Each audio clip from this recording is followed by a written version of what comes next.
Bonjour, alors bienvenue à tout le monde.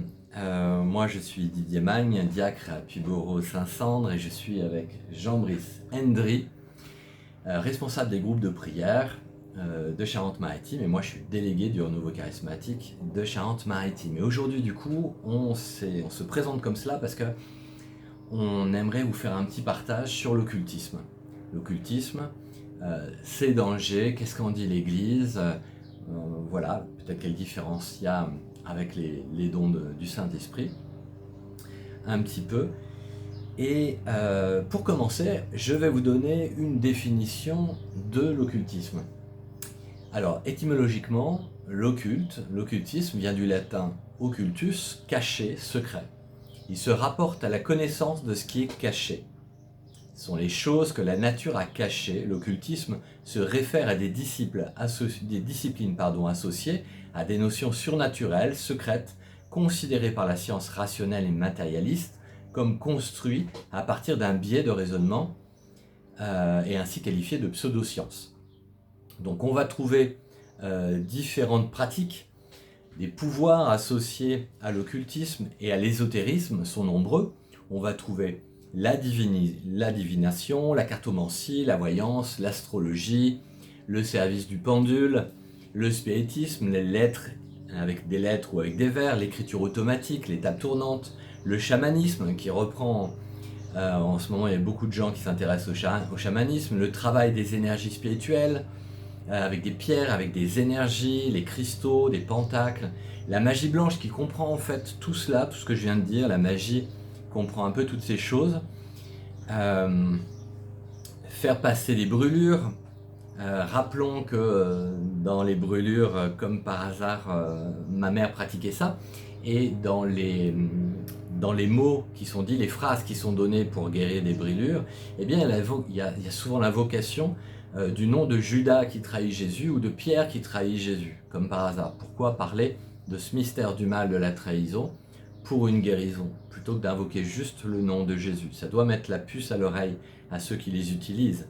Faire passer les brûlures, le magnétisme, le reiki, la magie noire, la sorcellerie pour nuire, la sorcellerie en général, la médiumnité, le channeling, le culte des faux anges, consulter les morts, voilà, les esprits de lumière, etc. Donc toutes ces pratiques s'intéressent aux connaissances occultes parallèlement à la pratique des arts occultes. Le terme science occulte est également utilisé de nos jours par opposition à la science moderne. Jean-Brice. Bonjour à toutes et à tous. Euh, Par rapport à l'occultisme, il y a plusieurs principes. Et dans ces principes-là, en règle générale, ça peut partir d'une bonne intention pour ceux qui le pratiquent ou pour ceux qui vont les solliciter, c'est de pouvoir être soulagé, soit dans sa chair ou dans son esprit, parce qu'on a des idées on a des idées qui nous créent des difficultés. Dans ces principes-là, à chaque fois, ce sera de pouvoir parler de manière subtile de lumière, d'univers, de la nature, de l'énergie. À chaque fois, c'est mis de manière subtile pour ne pas avoir à nommer ce qui est derrière. Euh, dans, dans l'Église, quand nous prions au nom de Jésus. Nous parlons de Dieu, nous parlons de l'Esprit Saint. Dans l'occulte, on ne sait pas de quoi est-ce qu'on parle. On parle des astres, on parle de l'univers tout entier.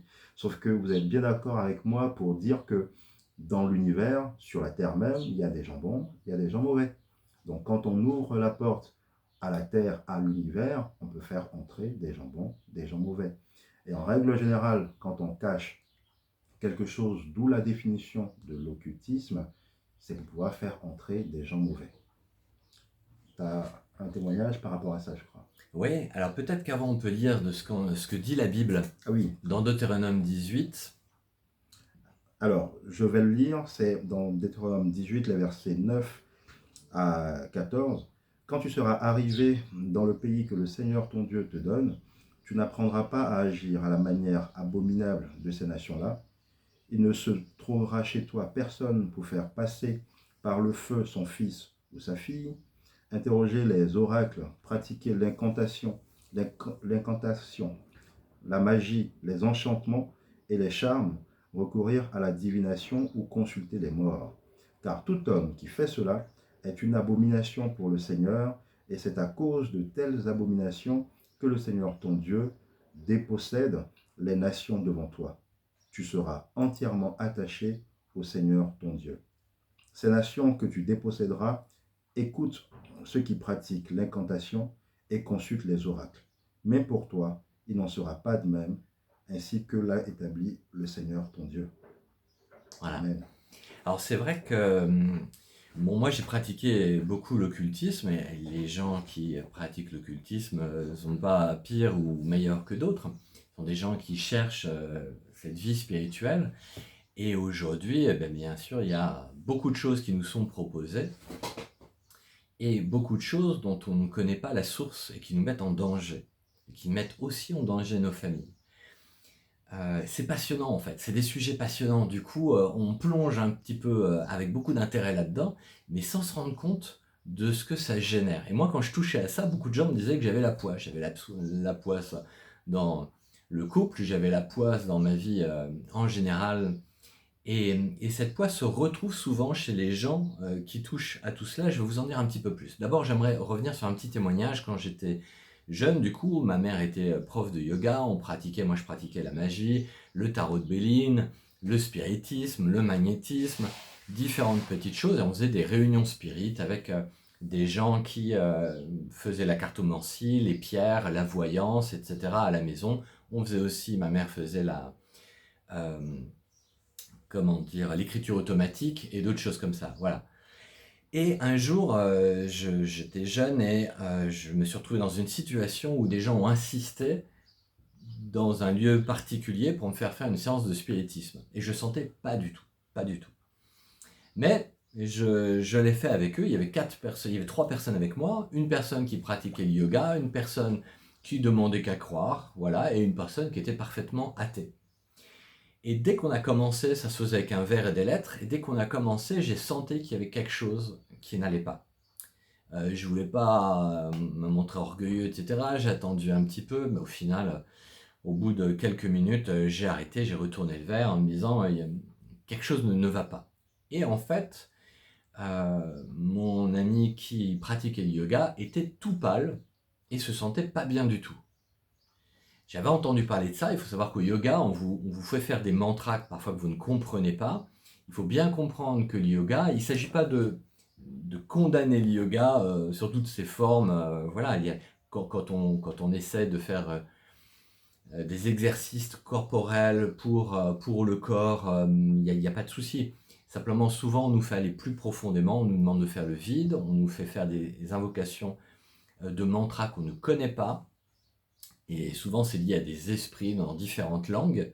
Et puis, on nous fait ouvrir les fameux chakras, les chakras jusqu'à celui du front, et pour que la kundalini, c'est-à-dire une énergie, passe de chakra en chakra et vous donne un éveil. Alors, je ne sais pas si ça vous dit quelque chose, mais figurez-vous que dans l'Ancien Testament, dans la Géhenne, c'est exactement le piège que Satan propose à Adam et Ève. Il leur dit, si vous mangez de la pomme, eh bien, vous aurez la connaissance du bien et du mal, et vous serez comme des dieux. Eh bien, les initiations en général occultes et ésotériques, c'est exactement là-dessus. C'est-à-dire qu'on vous fait croire que par des initiations, vous allez en avoir un éveil, une puissance supérieure, une grandeur spirituelle supérieure à vos contemporains, à vos frères et à vos sœurs. Dans la religion monothéiste, notamment avec le Christ, eh bien, c'est l'humilité et la prière qui font que Dieu se révèle et se donne. C'est pas ta grande connaissance, ta grande intelligence. Et ça, c'est absolument magnifique parce que le Seigneur a fait des révélations incroyables à des gens qui étaient juste là en prière, qui essayaient d'être charitables avec les gens et puis en humilité. Voilà. Maintenant, il n'y a pas de condamnation de l'Église sur la personnalité de ceux qui font cela. Qui font de l'occulte ou l'ésotérisme. On est attiré, on cherche la vérité, c'est pas facile. Donc il n'y a pas de condamnation là-dessus. Il y a juste une mise en garde et une demande de ne pas toucher à certaines choses parce qu'elles sont liées à ce mystère du mal. Alors, dans ce que j'ai vécu, en fait, quand cet ami s'est mis à être tout pâle, m'est revenu, je ne sais pas comment, puisque je n'étais pas chrétien à l'époque. Quand j'étais môme, j'avais fait ma communion, donc sûrement ça venait de là, le Notre Père. Et j'ai commencé à dire juste dans ma tête le Notre Père. Et mon ami qui était là s'est mis à trembler comme une feuille. J'ai arrêté, il s'arrêtait. Je recommençais juste dans ma tête, hein. Notre Père qui êtes aux cieux, que ton nom soit sanctifié. Il se mettait à trembler. J'ai halluciné. J'ai été au bout de la salle et j'ai refait la même chose. J'ai chuchoté. Et à chaque fois que je commençais, il tremblait. À chaque fois que j'arrêtais, il s'arrêtait. Et j'ai fait plusieurs fois cet essai. À chaque fois, c'était pareil. J'ai fini par dire aux frères et aux sœurs qui étaient là, on va se donner la main, on va faire un Notre Père ensemble. Et on a fait un Notre Père ensemble.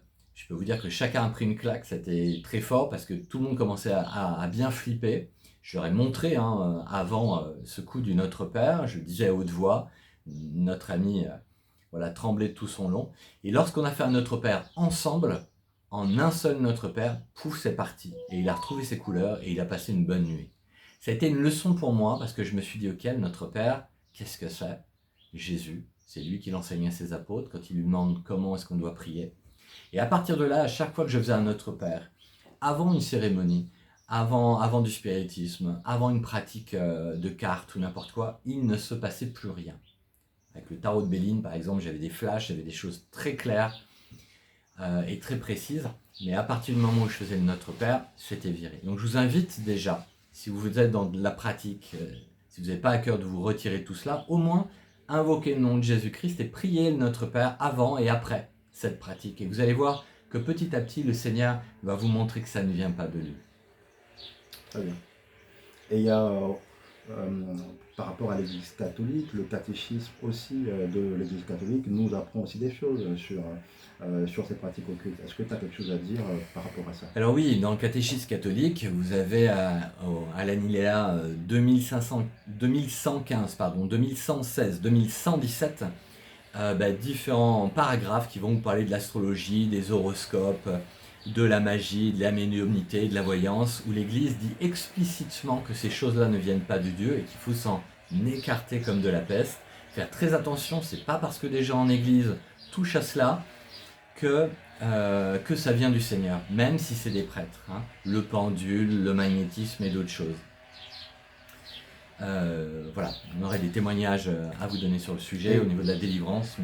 Et un autre témoignage que moi j'ai aussi, c'est quelqu'un de mon entourage que je connais, hein, qui a sa mère qui pratique beaucoup tout ce qui est voyance, tout ce qui est magnétisme, et qui l'envoie aussi de temps en temps chez ces praticiens-là.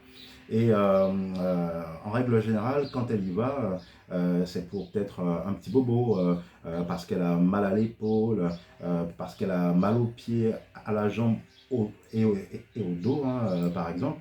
Et on s'est aperçu que cette personne-là était tout le temps malade. Elle avait tout le temps, certes, quand elle y allait, il y avait un soulagement, mais derrière, elle a une santé qui est catastrophique. Il y a toujours un bobo, elle est toujours en arrêt maladie, et on ne sait pas d'où ça vient. C'est une conjonction de problèmes. Ça peut être une irritation du côlon, le lendemain, ça peut être des difficultés, des œdèmes aux jambes et autres. Donc il y a tous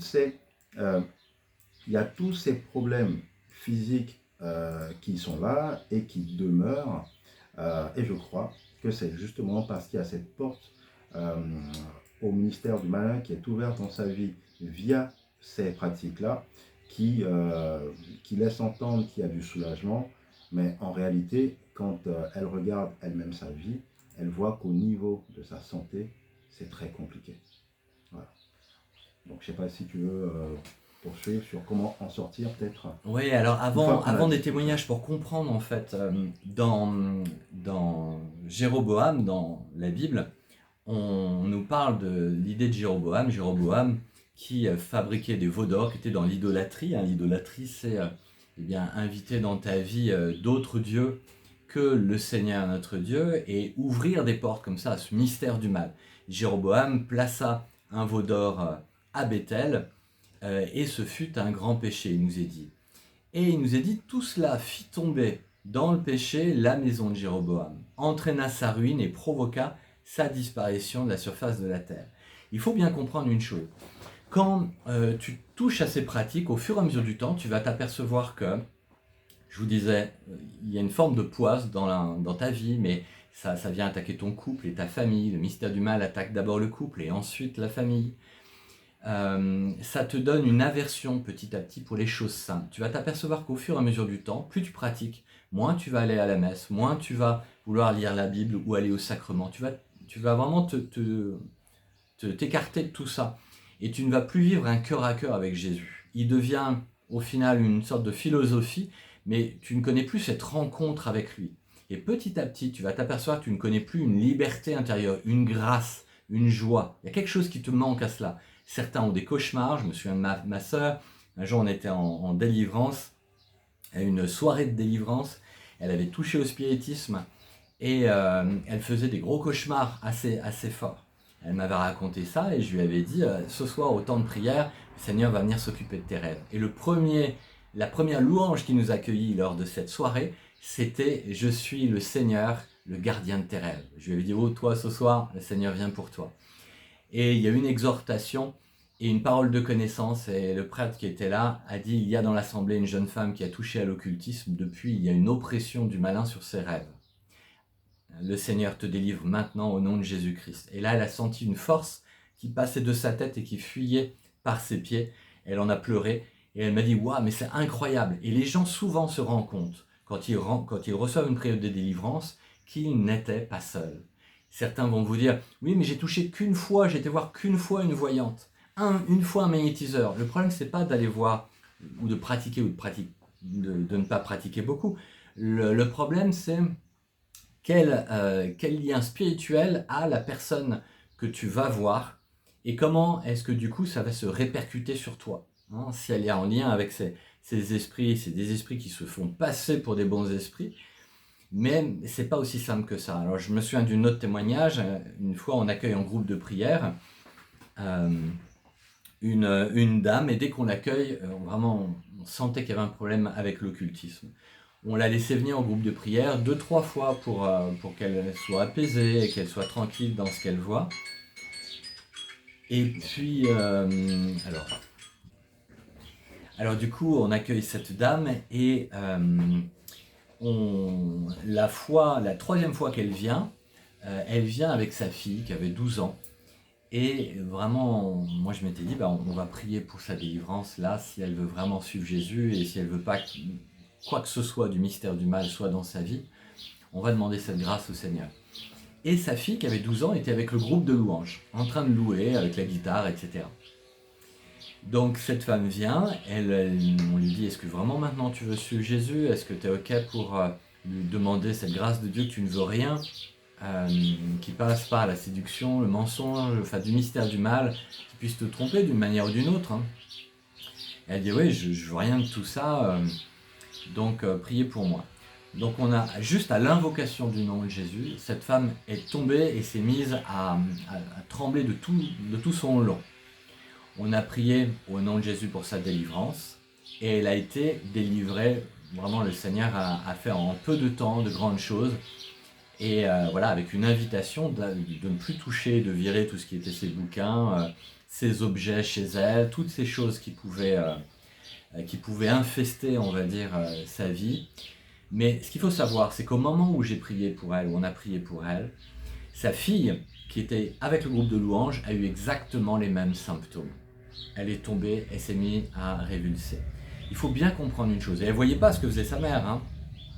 Il faut bien comprendre une chose, quand le Seigneur te bénit par le baptême ou par la prière, il vient te bénir toi, et vient bénir tes frères et sœurs de ton jardin de vie, ta famille, tes enfants, etc., ceux qui quelque part t'appartiennent, entre guillemets. Eh bien, le mystère du mal, qui singe Dieu et qui n'invente rien, retourne les choses. Et lui, quand tu lui dis un oui, quand tu fais quelque chose que le Seigneur dit, ne touche pas à ça, la magie, le magnétisme, la voyance, le reiki, etc., eh bien le malin obtient un droit sur toi. Et il va se servir de ce droit sur toi pour venir mettre la zizanie aussi et la malédiction, le malheur sur ta famille en général. Donc c'est pas rien en fait de te dire qu'il faut que je m'extirpe moi-même de cela, il faut aussi que je le fasse pour ceux que j'aime. Très bien. Tu veux rajouter quelque chose? Bah maintenant, une fois qu'on a parlé de tout ça, c'est maintenant comment en sortir. Comment est-ce qu'on sort de ça? Alors, juste avant, j'aimerais vous dire ce que les évêques disent pour le Reiki, hein, parce que c'est aussi très pratiqué. Il faut savoir que des catholiques aussi, des chrétiens pratiquent ces choses. Ils ne veulent pas entendre ce que dit la parole, ce que disent l'Église, alors qu'il n'y a pas de condamnation de la personne, il y a juste une mise en garde contre un danger réel et l'existence réelle de Satan et du mystère du mal.